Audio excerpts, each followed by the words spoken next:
আমি একজন বাংলাদেশী মুসলিম হিসেবে ইসরায়েল কর্তৃক গাজায় নির্বিচারে বর্বর রচিত হামলার তীব্র নিন্দা ও প্রতিবাদ জানাচ্ছি।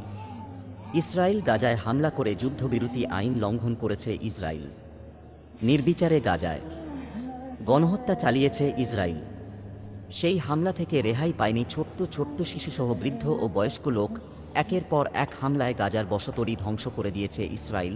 এই হামলা করে ইসরায়েল চরমভাবে মানবাধিকার লঙ্ঘন করেছেন। তার জন্য ইসরায়েলকে বিচারের সম্মুখীন করার জোর দাবি জানাচ্ছি। এরই পাশাপাশি সারা দুনিয়া মুসলমানকে ঐক্যবদ্ধ হয়ে ইসরায়েলের এই বর্বর রচিত হামলার উপযুক্ত জবাব দেওয়ার জন্য মুসলিম রাষ্ট্রপ্রধানদের প্রতি আহ্বান জানাচ্ছি, যাতে করে পরবর্তীতে এরকম দুঃসাহস আর না দেখাতে পারে। অনতিবিলম্বে এই যুদ্ধ বন্ধ করতে হবে এবং ফিলিস্তিনকে স্বাধীন রাষ্ট্র হিসেবে ঘোষণা করতে হবে।